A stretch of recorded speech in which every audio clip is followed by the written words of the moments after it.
प्रिय पाठकों, आज मैं आपके समक्ष हिंदी उपन्यास के प्रसिद्ध स्तंभकार प्रेमचंद की कालजयी रचना गोदान में जो प्रमुख पुरुष पात्र हैं उनका चरित्र चित्रण करने की कड़ी में आज मैंने पुरुष पात्र गोबर के चरित्र चित्रण के साथ आपके साथ साझा करने जा रहा हूं। जैसा कि प्रेमचंद ने कहा है कि उपन्यास मानव चरित्रों का चित्रण मात्र है, तो जाहिर सी बात है प्रेमचंद की रचनाओं में जो पात्र होंगे उनके भी चरित्र को जिस तरीके से उन्होंने मानव चरित्रों का रहस्य उद्घाटन किया है वो अपने आप में बेहद प्रभावपूर्ण तरीके से प्रस्तुत किया गया है।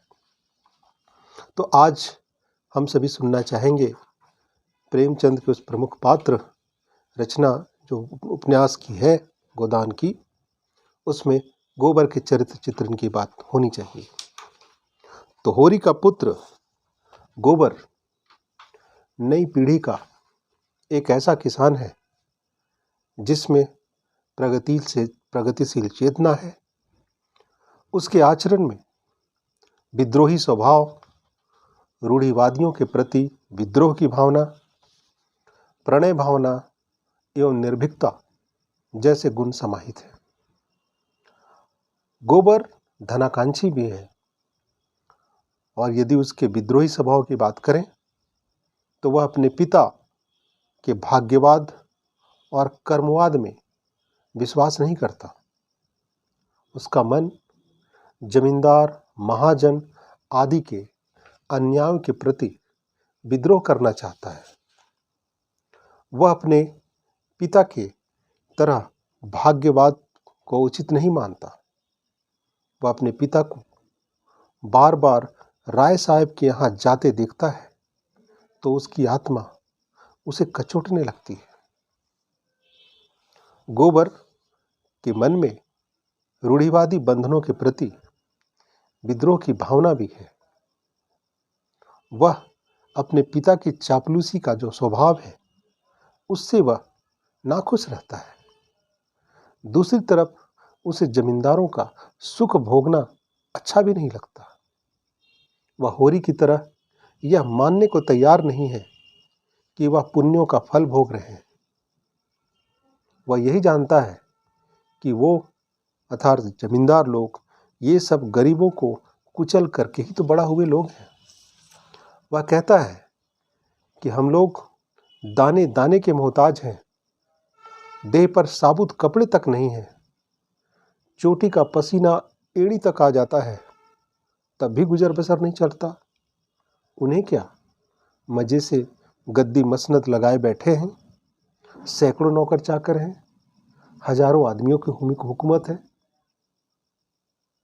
होरी उसे समझाता है कि छोटे बड़े भगवान के घर से बनकर आते हैं तथा संपत्ति बड़े तपस्या से मिलती है।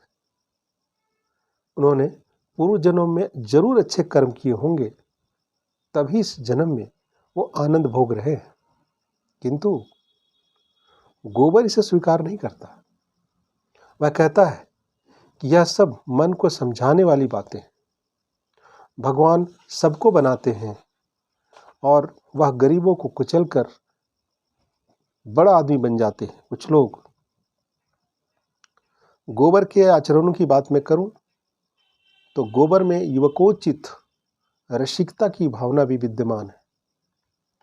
उसकी पत्नी झुनिया ने उसके इस गुण को अच्छी तरह से परख लिया था और उसे अच्छी तरह से प्रेम जाल में उलझा भी लिया। जब झुनिया गर्भवती हो गई तो वह उसे लेकर जब वह अपने घर लाया तो वह स्वयं माता पिता के सामना करने का साहस नहीं जुटा पाया। चुपके से वह बाहर खड़ा होकर अपनी माँ धनिया और झुनिया की वार्तालाप सुनता था। जब उसे विश्वास हो गया कि उसकी माँ ने झुनिया को घर पर आश्रय दे दिया है तब रुपया कमाने के उद्देश्य से वह बिना किसी को बताए शहर चला गया। यद्यपि इसमें उसकी कायरता की गंध आती है, तथापि वह अपने माता पिता के कष्टों को दूर करने का जोखिम उठाता है। धनिया से लड़कर गोबर झुनिया को लेकर शहर भी चला जाता है, जहां शहर के संपर्क में से उत्पन्न दोष भी उसमें आने लगते हैं।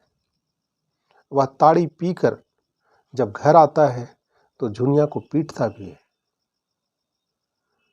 गोबर के चरित्र में प्रेमचंद ने यहाँ के यथार्थवादी रुझान का परिचय दिया है। एक घटना के क्रम में प्रेमचंद लिखते हैं कि हड़ताल में लगी लाठी खाने से चोटिल गोबर की सेवा जिस तत्परता के साथ झुनिया ने की, उसका बड़ा प्रभाव गोबर पर पड़ता है। गोबर भली भांति जानता है कि जमींदार, साहूकार और उसके गुर्गे किसानों का शोषण करते हैं, किंतु वह नहीं जानता कि इस आचरण का या इस अन्याय का प्रतिकार कैसे करना चाहिए।